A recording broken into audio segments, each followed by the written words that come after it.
네, 우리 일교구 부보이 코스에서 하나님 앞에 믿음으로 고백했던 것들이 우리들의 삶에 그대로 경험될 수 있기를 여러분 함께 축복해 주시고 늘 기도해 주시기를 부탁드립니다. 오늘 하나님께서 우리에게 주신 말씀 나누겠습니다. 하나님께서 우리에게 주신 말씀은 요한복음 13장 1절부터 11절까지 신약성경 169쪽에 있습니다. 요한복음 13장 1절부터 11절까지만 읽겠습니다. 요한복음 13장 1절부터 11절까지 우리 한 절씩 읽고 마지막 11절은 한 목소리로 읽겠습니다. 6월절 전에 예수께서 자기가 세상을 떠나 아버지께로 돌아가실 때가 이른 줄 아시고 세상에 있는 자기 사람들을 사랑하시되 끝까지 사랑하시니라.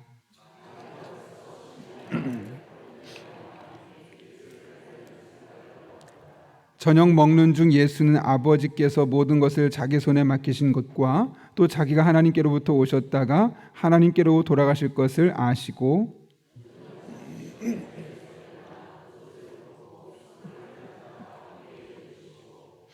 이에 대야 물을 떼어서 제자들의 발을 씻으시고 그 두르신 수건으로 닦기를 시작하여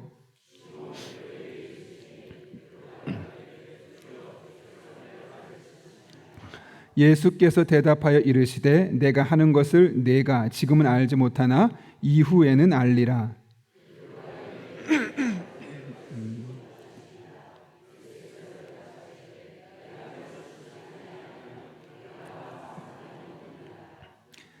시몬 베드로가 이르되 주여 내 발뿐 아니라 손과 머리도 씻어 주옵소서.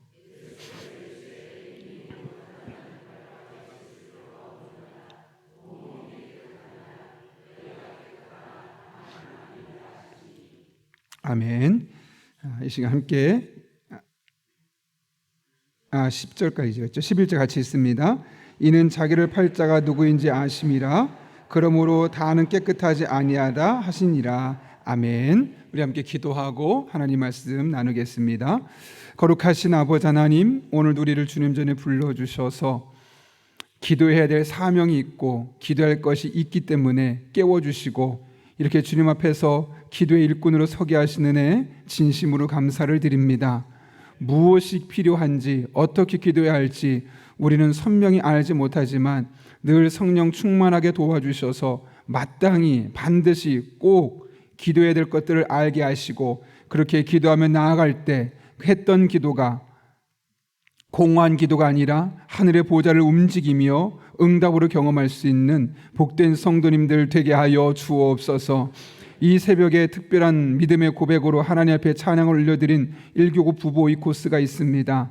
그 멤버 한 분 한 분에게 찬양의 고백이 일상의 삶이 되게 하시고 고백이 되게 하시고 간증거리가 되게 하여 주옵소서.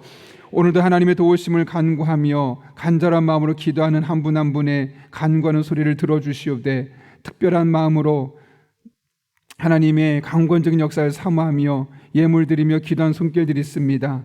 부족한 종이 기도합니다. 그러나 우리의 기도가 결코 헛되지 않다고 말씀하셨는데 기도하는 가운데 조금씩 우리의 삶에 변화가 일어나게 해주시고 마침내 하나님의 개입하심으로 우리 인생의 지각 변동이 일어나는 복된 시간 되게 하여 주옵소서. 오늘도 찬양팀으로 또 운전과 주차 봉사와 또 안내와 다양한 모습으로 하나님 앞에 섬김의 손길을 들어 올려드린 사람들이 있습니다. 한 분 한 분 일일이 기억하여 주시옵고 갚아주시는 하나님의 은혜를 풍성하게 맛보게 하여 주옵소서. 예수님의 이름으로 기도하옵나이다. 아멘. 제가 최근에 여러 가지 활동들을 해보면서 사랑지수라는 것을 한번 측정을 해봤습니다.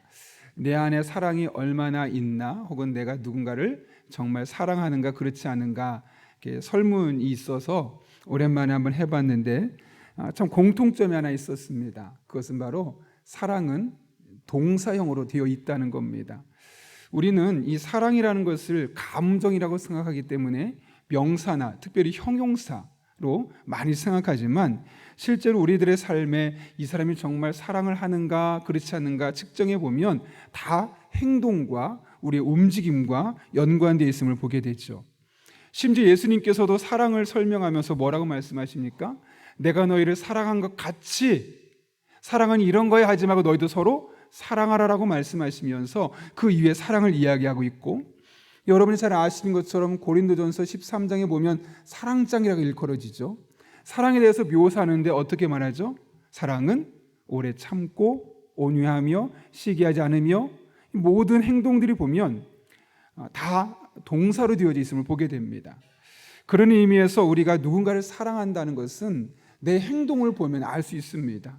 아무리 사랑에 10마디 100마디 말을 해도 그 사랑은 우리 안에 온전히 전달될 수 없는 거죠. 매우 구체적인 삶의 행동을 통해서 나아갈 때 그 사랑이 표현될 수 있고 전달될 수 있고 수용될 수 있고, 그래서 그 사랑이 상호작용을 일으킬 수 있게 되는 겁니다.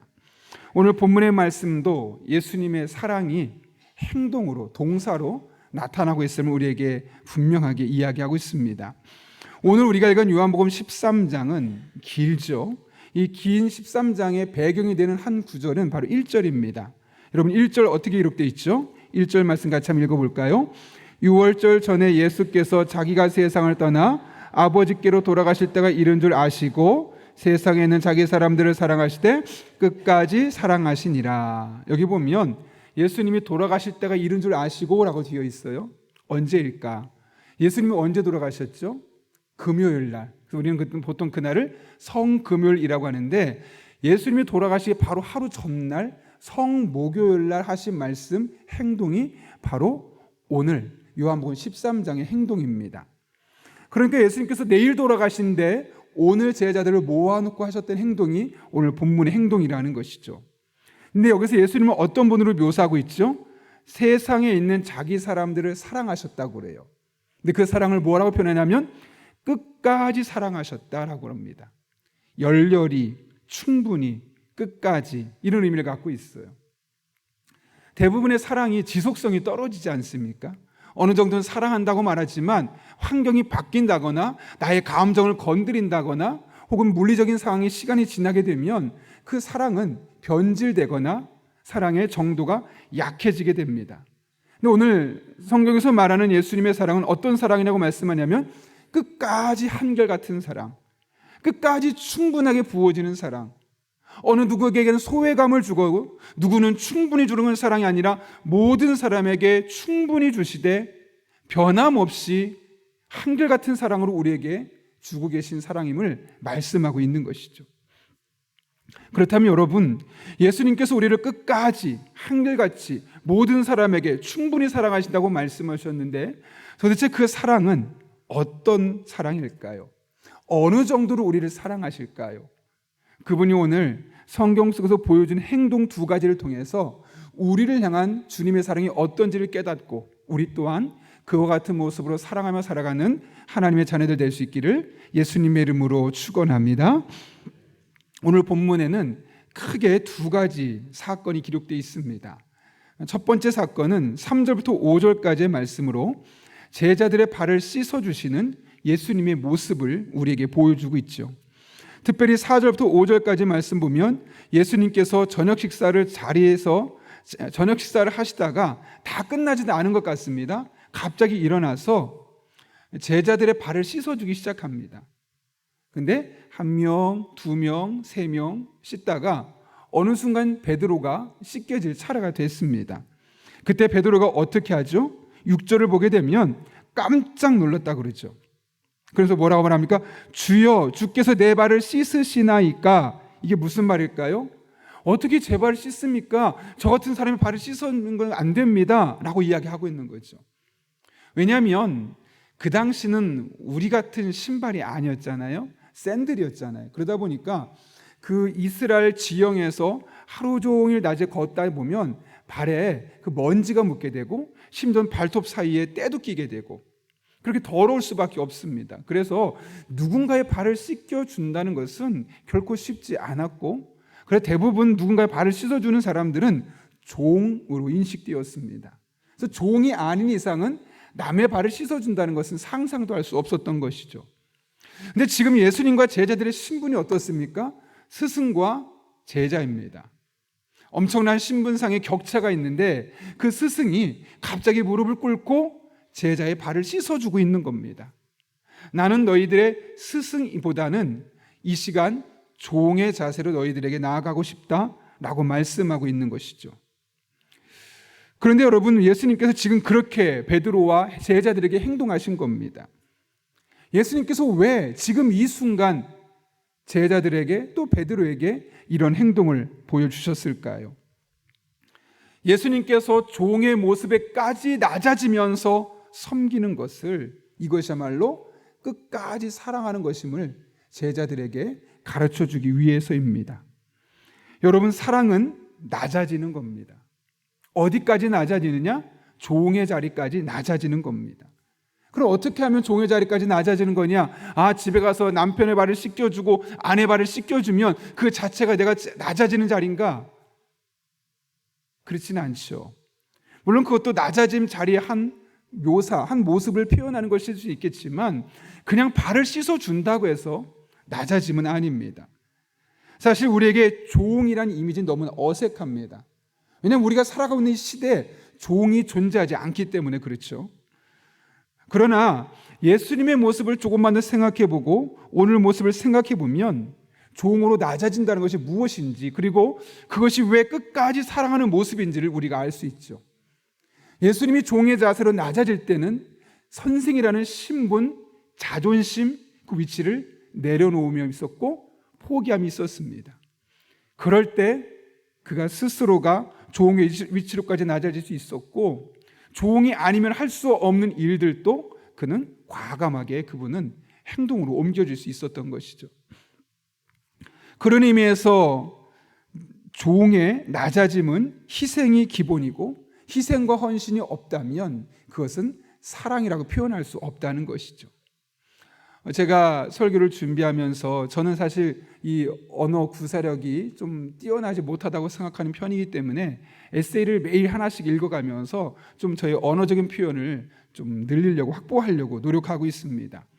그 중에 언어의 온도라는 책은 이미 2번 읽었지만 좀 제가 좋아하는 문장들이 많아서 3번째 지금 책을 계속 읽고 있는데, 그 책에 보면 이 저자가 겪었던 하나의 스토리를 기록하고 있습니다. 어느 날 지하철을 탔는데 연세가 지긋하신 어르신 부부 2분이 지하철을 타고 있는 겁니다. 그 중에 남자 어르신이 노래를 너무나 좋아하시나 봐요. 그래서 이제 음악을 작게 틀었는데, 그래도 이 전철에 타서 듣고 하다 보니까 오늘날처럼 뭐 블루투스라든가 이런 헤드폰 이런 것보다는 작게라도 소리를 틀고 본인이 듣는 걸 좋아하시던 것 같습니다. 그래서 음악을 좀 틀었더니 옆에 계시던 할머니가 툭툭 치면서 여보 소리 너무 커요, 좀만 줄여요 하는 겁니다. 할아버지가 어떻게 반응하셨을까요? 알았어. 아무 말도 안 하시고 그래 하고 이거 볼륨을 줄이더랍니다. 그런데 어쩌면 그 주변에 많은 사람들이 보고 있지 않겠습니까? 툭툭 치는 모습, 소리 너무 커요, 좀만 줄여요 라는 모습이 남성으로서는 좀 자존심도 상할 수 있는 일인데, 그거에 대해서 이런 반구 없이 알았어요 하고 그냥 볼륨을 줄이더라는 것이죠. 그래서 이 저자인 이기주 씨가 그걸 보면서 이런 마음이 들더래요. 알았어요 하고 볼륨을 줄이는 게 나는 당신을 사랑해요 라는 말로 보인다는 거예요. 이분에게는 만약 아내를 사랑하지 않았다면 틱틱거렸겠죠. 아이 뭐 얼마나 크다고 그래, 이 정도는 다 괜찮은 거야 라고 말할 수 있었을 텐데, 아내 말에 대해서 그래? 아내가 그렇게까지 불편하고 다른 사람들이 불편해? 그럼 내가 조금 듣기는 다른 때보다 불편해도 볼륨을 줄여야겠다. 어쩌면 내가 누릴 수 있는 권리일 수도 있고, 또 아내의 말에 따른다는 것은 내 자존심에 상처가 낼 수도 있음에도 불구하고 아내의 말에 아무런 이런 방법 없이 동조하고 행동으로 옮길 수 있었던 것은 단순히 그 아내가 무서워서가 아니라, 그렇죠? 무서워서라기보다는 내 아내가 이걸 싫어하는구나, 그렇다면 나는 좋아하지만 과감하게 음악을 줄여보자, 그렇게 행동으로 옮기게 되었다는 거죠. 그러니까 겉에서 보던 이 저자의 눈에 그거는 그냥 음악을 줄이는 행동이 아니라 나는 당신을 사랑해요 라는 이 사랑의 표현이 담겨진 행동이었다는 것이죠. 여러분, 사랑은 동사입니다. 행동하는 겁니다. 그런데 오늘 본문의 말씀처럼 낮아짐에 이 종의 모습으로 섬긴다는 것은 다를 데 있지 않습니다. 내가 누릴 수 있는 것들을 상대방을 위해 포기하는 것, 내가 더 많이 할 수 있는 것들을 상대방을 위해서 줄이는 것, 그 나를 낮추고 상대방에 맞추는 것, 이것이 우리가 낮아짐의 종의 모습을 통해 깨닫게 되는 것이죠. 바라기는 우리는 말로만 사랑하는 것이 아니라 행동으로 사랑하되, 특별히 종의 자리까지 우리를 낮추고 사랑할 수 있는 그런 주의 종들 될 수 있기를 예수님의 이름으로 축원합니다. 그런가 하면 본문을 통해 끝까지 사랑하셨던 예수님의 두 번째 사랑의 모습을 발견하게 됩니다. 이것은 예수님의 말씀을 통해 알 수 있는데요, 예수님은 베드로와 제자들이 이미 예수님 앞에서 죄 씻음을 받고 하나님의 자녀가 되었기 때문에 깨끗하게 되었다라고 말씀하시면서 너희는 더 이상 이제 씻지 않아도 돼 라고 말합니다. 근데 여기서 말하는 씻음, 목욕이라는 표현은 죄 씻음을 말하는 것이고, 또한 예수 그리스도 안에 깨끗해진 자, 거룩해진 자라는 의미를 갖고 있죠. 그런데 이렇게 말씀하시고 나서 예수님께서 마지막에 아주 의미심장한 말을 하나 덧붙여요. 오늘 10절 말씀 끝부분에 뭐라고 말씀하고 있죠? 한번 10절 읽어볼까요? 예수께서 이르시되 이미 목욕한 자는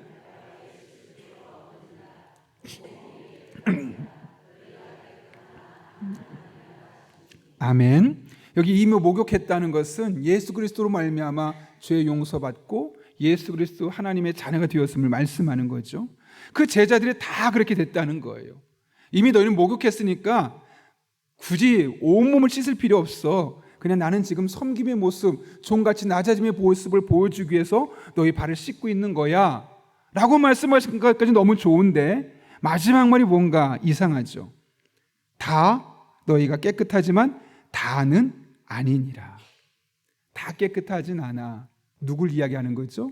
바로 가룟 유다입니다. 그러면서 그 11절에 이렇게 말합니다. 이는 자기를 팔 자가 누구인지 아심이라 그러므로 다는 깨끗하지 아니하다 하시니라 라고 말씀하고 있다는 거죠. 여러분, 왜 예수님께서 이 대목에 가룟 유다의 행동을 언급하고 계신 걸까요? 끝까지 사랑한다는 것은 가룟 유다 같은 사람도 포기하지 않고 버리지 않고 그 사람을 끝까지 받아들이고 수용하는 것임을 보여주기 위해서 그런 것이죠. 여러분 보세요. 예수님께서 이 말씀하실 때 그 자리에 가룟 유다가 있었어요? 없었어요? 그 자리에 있었어요. 가룟 유다는 평상시 예수님의 행동에 대해서 불만이 있었어요. 왜 저렇게 하시지? 너무 합리적이지 않아. 너무 과학적이고 논리적이지 않고 이성적이지 않아. 너무 감정적이야. 그러면서 예수님의 행동들에 대해서 자신이 갖고 있는 사고방식과 비교했을 때 그렇게 좋게 보지 않았어요. 그래서 어느 순간 그의 마음속에 예수님의 메시아 되심에 대한 의식이 사라지기 시작했던 것이죠. 그래서 오늘 본문의 말씀 13장 2절에 보면 그 순간 가룟 유다의 마음에 사단이, 마귀가 예수님을 팔 마음을 넣었다 그래요.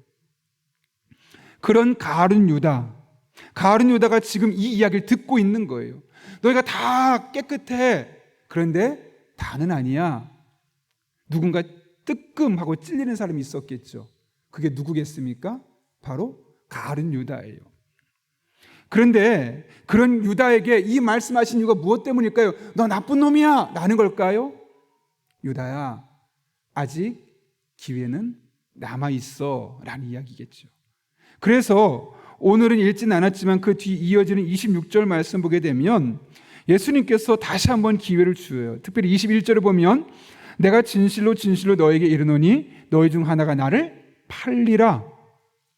뜨끔했겠죠. 그러면 이때 가룟 유다가 어떻게 하는 게 정상이에요? 찔림을 받고 마음을 돌이켜야 되겠죠. 그러니까 예수님 마지막에 한 번 더 26절 어떻게 하십니까?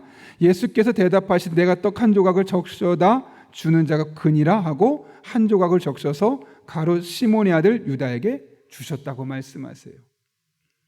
예수님이 계속해서 기회를 주시다가 안 되니 그대로 행동해라 라고 말씀하고 있는 것이죠.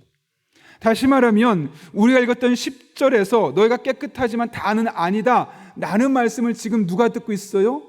가룟 유다가 듣고 있고 또 그 자리에 있었던 베드로도 이 이야기를 듣고 있는 거예요. 베드로가 그 장면을 보았어요. 그 이야기를 들었어요. 주님의 의도는 너무나 분명하죠. 너도 나처럼 너를 배신하는 사람, 너의 마음을 아프게 만드는 사람, 너를 불편하게 만드는 사람이다 할지라도 한 번에 두 번에 포기하지 말고 용납하고 사랑하고 그를 덮어주려고 노력해라. 그게 바로 끝까지 충분히 사랑하는 것이다 라고 이야기하는 것이죠. 우리는 기독교를 늘 사랑의 종교라고 이야기합니다. 그런데 한 번 내 마음을 불편하게 하면 그 사람 안 봅니다. 그거는 예수님께서 우리에게 보여준 사랑의 모습이 아닙니다. 한 번 실수하고 두 번 실수하고 내 마음을 불편하게 하고 해도 한 번 더 기회를 주고 한 번 더 포용하고 한 번 더 사랑하려고 노력해 주는 것, 이것이 바로 기독교라는 것이고, 오늘 예수님께서 본문에서 너희가 다 깨끗해, 그런데 다는 아니야 라고 말씀하시면서 가룟 유다를 이야기하신 이유가 있는 것이죠. 그리고 그 자리에 베드로와 제자들이 그 이야기를 듣고 있었던 것이고, 시간이 지난 후에 알았을 겁니다. 아, 예수님께서 보여준 사랑은 자신을 배신하는 제자를 끝까지 기회를 주고 포용하려고 했던 사랑이었구나. 그 사랑을 깨달았던 베드로가 여러분 뭐라고 말할까요? 베드로 전후서를 누가 썼을까요? 여러분 이러시면 안 됩니다. 베드로 전후서를 누가 썼을까요? 네, 베드로가 썼어요. 근데 거기서 4장 8절에서 베드로가 뭐라고 말하냐면 서로 뜨겁게 사랑하라고 그래요. 뜨겁게 사랑하라고.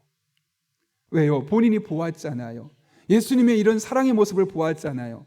그러니까 뜨겁게 사랑하래요. 그럼 여러분 뜨겁게 사랑한다는 건 무엇일까요? 참 어렵죠. 그 원문을 보고 좀 원문을 영어 성경에 참 잘 번역했더라고요. 뭐라 됐냐면 deeply라고 돼 있어요. 깊게 사랑하라. 깊게 사랑한다는 이야기는 다른 말로 뭘까요?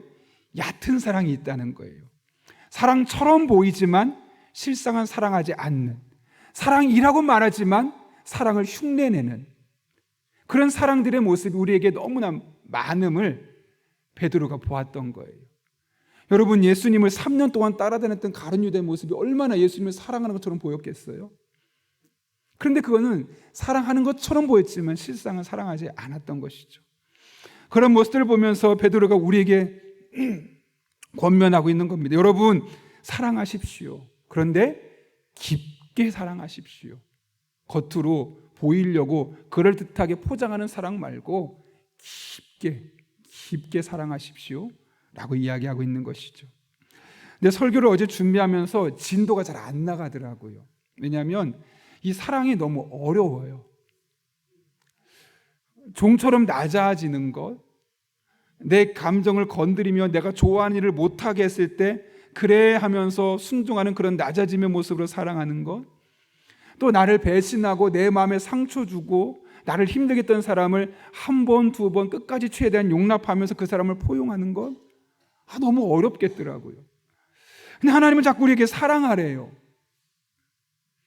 그래서 도대체 어떻게 하라는 겁니까? 이런 고민이 많이 되더라고요. 그러다 문득 참 하나님께 감사하다. 우리는 본능적으로 사랑하기 싫어하는구나. 그럼에도 불구하고 사랑하라고 말하고 말만 한 것이 아니라 사랑할 수 있는 요인을 우리에게 주셨구나. 왜냐하면 여러분, 사랑은 9가지의 성령의 열매 중에 하나잖아요.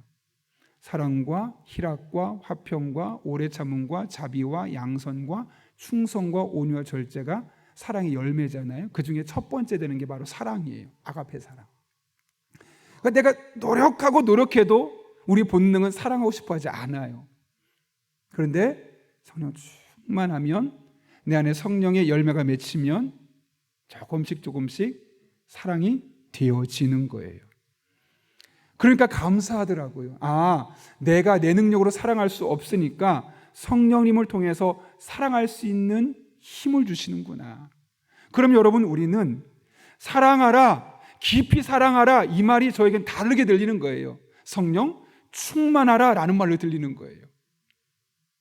그렇지 않겠습니까?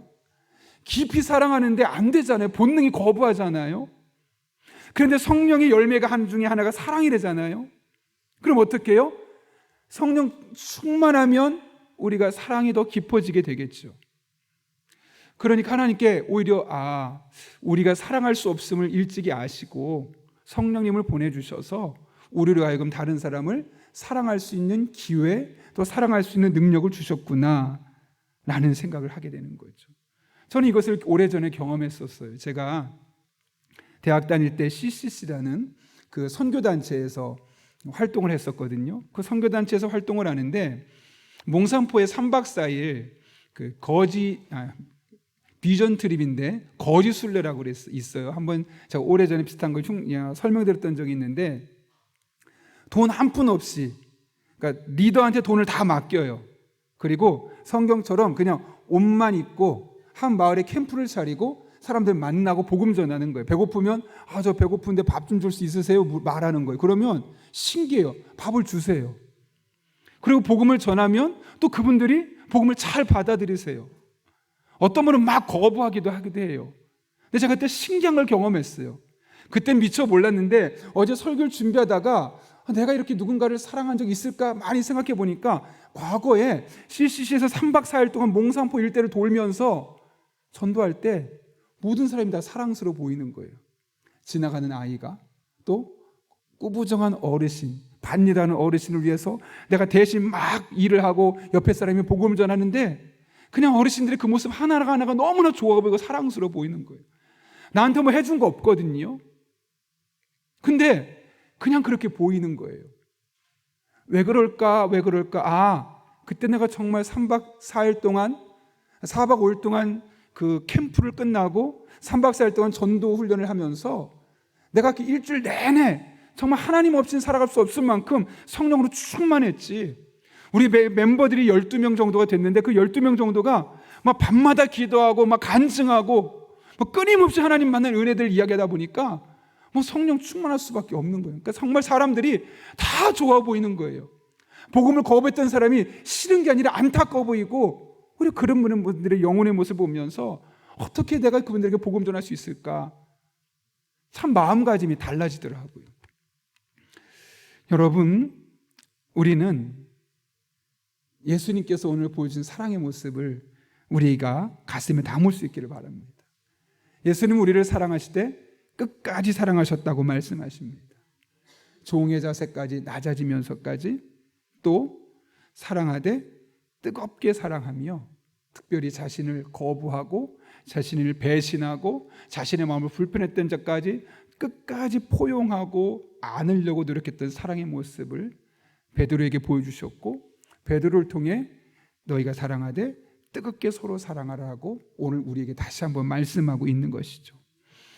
사랑하되 얕은 사랑, 흉내내는 사랑이 아니라 깊은 사랑으로 배우자를 사랑하고 부모님과 자녀를 사랑하고 무엇보다 믿음의 공동체 안에 있는 한 성도들을 사랑하고 예수님을 알지 못해 안타까운 죽음을 날마다 보내고 있는 그 한 사람 한 사람을 사랑할 수 있는 저 여러분 될 수 있기를 예수님의 이름으로 축원합니다.